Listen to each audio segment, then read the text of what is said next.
At 2:17 local time, the mountain's thermal signature shifted by less than a single degree. Not an explosion, not a missile strike, just a tightly contained energy pulse buried under 80 meters of solid granite. 43 seconds later, a classified site in Kerman province went completely dark. No distress signal, no external alarms. Only silence where years of steady encrypted traffic had once flowed. On official Iranian infrastructure maps, the location was marked as a logistics storage depot. In classified U.S. Central Command assessments, it went by another name, Fortress 9. It was regarded as untouchable. 6 meters of reinforced concrete, triple-layered perimeter defenses, standalone diesel power grid, on-site water reserves, blast doors hardened against bunker-buster munitions. The facility wasn't built to deter an attack. It was built to survive one. By 2:19, interior surveillance feeds started dropping, one hallway at a time, not the main passages or the command atrium. Peripheral systems first. A maintenance tunnel beside the turbine room, a backup power relay, a storage bay next to the lower access shaft. No external breach was ever detected, because the breach had already taken place. Operators from the 75th Ranger Regiment had been inside the mountain for 27 minutes before the first system glitch appeared. They didn't come from the sky. No rotor noise, no radar blips, no black parachutes against the night. The entry point had sat unused for decades, an old dry irrigation canal carved out generations earlier, partially incorporated during the facility's initial construction, then quietly erased from later blueprints. Satellite density scans flagged an irregularity in the subsurface rock along the western slope. Engineers calculated the odds of a void. The Rangers confirmed it. By 1:52, the lead team was moving through a narrow stone passage barely wide enough for one operator, wearing a rebreather and carrying a suppressed weapon. No unnecessary radio traffic, just critical hand signals. Zero visible light, infrared only. Inside Fortress 9, the night shift had just finished turnover. Guards were taking up new positions. Routine system checks were running. The command console showed zero indications of outside threat.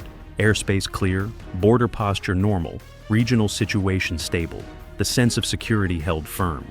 At 2:21 came the first internal contact. Not a wild firefight. A precise 3-second engagement in a utility junction, 2 suppressed rounds, 1 redirected burst. Bodies cleared, access gained. The Rangers skipped the primary corridors, avoided motion sensor heavy zones, and advanced through cable runs and service shafts. Routes pieced together from partial construction records and thermal modeling. Their target wasn't the outer defensive layer, it lay much deeper. Fortress 9 wasn't primarily a weapons magazine. It was a command and control node. Beneath the second level sat a heavily protected operations core believed to orchestrate regional drone activity and proxy force logistics across multiple theaters. UAV flight schedules, encryption key rotations, launch authorizations, a brain shielded by rock. At 2:24, the facility's internal network launched a diagnostic sweep in response to scattered outages. The sweep failed to pinpoint the issue. Backup circuits kicked in automatically, sealing several blast doors, including some that now stood between the Rangers and their main objective. The defenders still didn't realize they were locking themselves in with the intruders. By 2:27, the first alert reached the site's rapid response team. They moved toward the mid-level junctions, expecting perimeter sabotage. The perimeter remained untouched. Outside the mountain, nothing stirred. No fighters scrambled. No missiles launched. No armored columns raced toward the site. There was simply nothing visible to react to. At 2:31, a second Ranger element entered a fiber relay room on level 3. Instead of destroying the node, they bridged and looped it. Surveillance feeds froze into repeating loops, guards walking hallways that were no longer empty. Time inside the fortress began to fracture. Response teams chased ghosts. Monitors displayed clean corridors. Orders went out based on a reality that was already minutes old. At 2:34, the central operations floor triggered Gamma lockdown protocol. Heavy bulkheads dropped, pressure doors sealed. Gamma was written for an external assault. This wasn't external. The Rangers were already below the lockdown line. In the turbine chamber, one operator placed a shaped microcharge against a reinforced internal hatch. Not to blow it apart, but to quietly shear the hinge pins. The door was removed, not demolished. No shockwave rippled through the stone. No seismic sensors tripped. At 2:38, automatic gunfire rang out through a tight vertical shaft, linking levels 3 and 4. Louder this time. Contained, but impossible to mistake. The rapid response unit had finally spotted them. For 21 seconds, the mountain swallowed the sound of sustained fire. Then silence returned. By 2:41, when the command staff inside Fortress 9 activated a full internal alert, they were still operating blind. They assumed saboteurs had penetrated a maintenance wing. They had no idea the operations core was now only 2 corridors from physical compromise. Up top, dawn was still hours distant. No plume of smoke rose against the sky. No fresh crater marred the mountainside. No overhead imagery showed any breach. The fortress appeared untouched from the outside. Yet by 2:44, its innermost layer had already been compromised. The most fortified installation in the region had been cracked open from the inside. 2:44 local. Gamma lockdown was in full effect. Blast doors had isolated level 2 from 3. Pressure compartments had sealed. Automated sentry turrets had swung into position along the main approaches to the operations core. Every measure presumed the threat was advancing from the outer layers inward. The threat was already below them. At 2:46, the lead Ranger team reached the vertical logistics shaft that ran from level 4 up to the hardened command deck.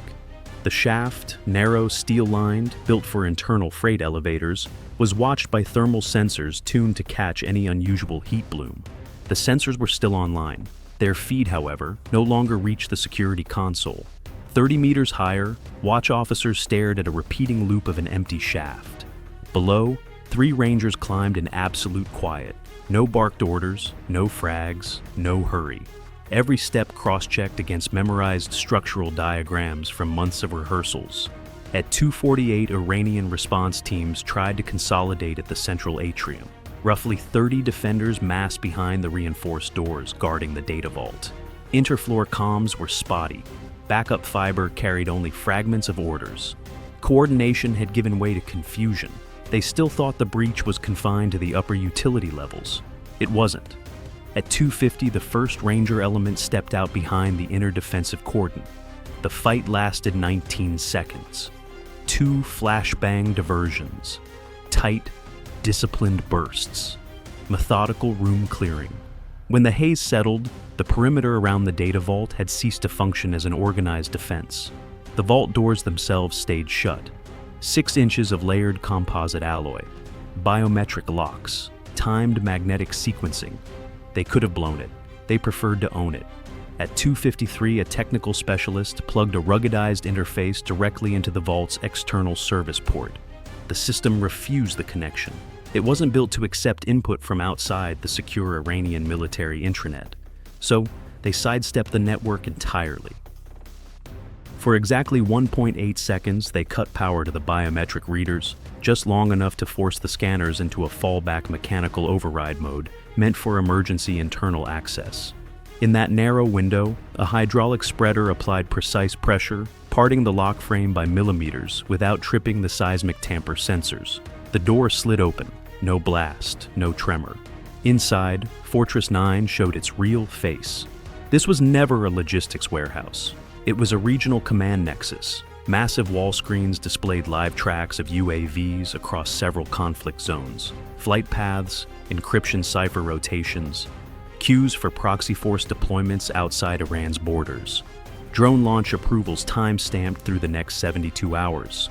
The fortress hadn't been constructed to hold ground. It had been built to extend reach. At 2:57, the remaining Iranian personnel on Level 3 triggered emergency data wipe protocol. A 120-second irreversible countdown began. Full encryption overwrite, followed by physical media destruction. The Rangers had anticipated it. Rather than rush the server arrays, they targeted the power distribution manifold that fed the purge circuitry. Instead of a total blackout, which would have auto-corrupted the drives, they patched in a portable voltage stabilizer designed precisely for this scenario and rerouted the supply. At 2:59, the wipe timer locked at 0:17 remaining. The data stayed live. Above them, scattered defenders tried to push a counterattack down the main stairwell. They ran straight into overlapping fields of fire from two Ranger blocking teams already dug in at the choke points. The exchange was short, sharp, and largely swallowed by the thick concrete corridors. The mountain remained standing, but the keys to Fortress 9 had changed hands. At 3:03 local, Iranian regional headquarters finally grasped the magnitude of the intrusion. Alert orders went out to external units. Convoys started rolling from backup bases. Air defense radars across the province widened their scan arcs. None of it would matter in time. The mission had shifted. Destruction was no longer the goal. Exploitation was. At 3:05, a tight burst transmission shot out from the mountain, bounced through a high-altitude relay, and arrived at U.S. Central Command under pre-cleared contingency encryption. Core compromised, network live, purge stopped. Deep in the operations chamber, Ranger cyber teams began dissecting the internal topology. Fortress 9 wasn't an isolated silo. It was a junction point in a far larger web. Satellite links, proxy command chains, cross-border encrypted drone relays. For years, intelligence analysts had tried to sketch that architecture from fragments gathered outside. Now they stood inside the nerve center itself. At 3:08, one of the command consoles flagged a high-priority item, an imminent activation window for synchronized unmanned operations across 3 separate regions, set to execute within the next 6 hours. Left alone, those missions would roll out before first light. The Rangers didn't erase the schedule, they rewrote it. By 3:10, using seized encryption keys and captured digital signatures, authenticated command packets were crafted and queued for outbound transmission. Instead of launch approvals, the packets carried cancellation orders, worded and formatted exactly like routine internal directives. At distant airfields and hidden launch pads, receiving systems registered what looked like standard updates. Stand down. Delay execution. Stand by for further direction. No red flags, no alerts, no one questioned the origin. Back inside Fortress 9, the remaining defenders had been pushed back and confined to the 2 uppermost levels. Their comms had degraded to short-range handheld radios. Repeated attempts to retake the core ran into tight, layered Ranger blocking positions. The mountain remained standing. The facility remained physically intact, but its function had flipped. At 3:14 local time, for the first time since concrete was poured, Fortress 9 began issuing orders it had not generated. The ripple effect was already diverging from every Iranian planning scenario. 03:14 local. The fortress was still online. It was no longer loyal to its builders. Inside the command core, Rangers moved with surgical focus. No shouting, no excess movement. Every screen was photographed, every active session mirrored and cataloged, every live connection traced in real time. This had ceased to be a raid. It was now a live takeover. At 3:17, confirmation came back via secure relay. One of the scheduled unmanned packages had slipped into a delay cycle. Launch teams at a remote site had acknowledged the updated parameters without raising any concern. Auth strings checked out. Keys validated. The fake orders had been swallowed as legitimate. Down in the mountain, the defenders still thought they were fighting to expel intruders. They hadn't yet realized the intruders were rewriting timelines far beyond the rock walls. At 3:20, a Ranger security element on level 3 cut off a coordinated push by roughly 15 surviving guards trying to force their way down an auxiliary ventilation shaft. The contact lasted under 30 seconds. Flashbangs to disorient, precise bursts to suppress, then surrender when escape routes collapsed and radios went dead. Resistance was breaking apart. At 3:23, the cyber team located the primary satellite uplink array buried in the upper ridge.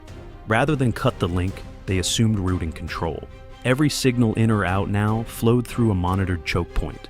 Fortress 9 had become an American listening post. Then came the deeper revelation. At 3:26, a locked subdirectory yielded archived logs detailing encrypted coordination, not just with drones and UAVs, but with proxy networks spanning multiple regions, strategic influence operations, funding pipelines, timed messaging campaigns. This wasn't merely a military control hub, it was a regional synchronization engine. Blowing it up would have buried the evidence forever. Holding it laid the entire structure bare. At 3:29, a fresh secure message went out to CENTCOM. Network control secured. Secondary architecture larger than initial estimate. The reply came back almost instantly. Exploit fully. Maintain low signature. No structural demolition. That single directive changed everything. The original exfil plan had called for demolition charges on key infrastructure, followed by a covered extraction. Now, destroying the site would kill the golden feed. The intelligence value of continued access far outweighed the tactical satisfaction of rubble. At 3:33, the last pockets of Iranian command tried a remote override sequence to reclaim the system. It failed. Token rotation had already occurred internally. The Rangers weren't just monitoring traffic. They had become the system. Across operational theaters, synchronized proxy cells began experiencing inexplicable holdups, delayed movements, postponed resupply handoffs, stalled logistics. Confusion spread silently, without origin. Inside the fortress, the clock was ticking louder. Regional rapid reaction forces were mobilizing. Thermal blooms showed vehicle columns converging on the mountain from two separate axes. Estimated time on target, under 90 minutes.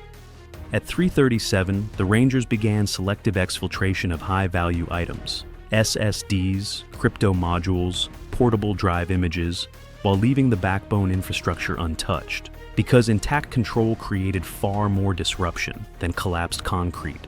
At 3:40, an anomalous signal lit up the network, a priority inbound request from a senior command tier outside the facility. Someone upstairs had detected an irregularity. The team had seconds to decide.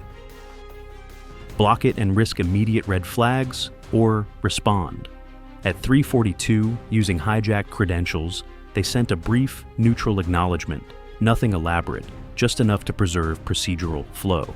The inquiry was deferred, suspicion pushed back, breathing room gained. By now, Level 4's operations chamber was completely locked down. 47 defenders had surrendered across the levels. Casualty figures stayed remarkably low compared to a standard forced entry. The facility remained structurally sound, power stayed up. External sensors kept feeding data outward as though the night were routine. From space, the mountain looked exactly the same. At 3:47 local, the Rangers began a deliberate phased pullback from the upper levels.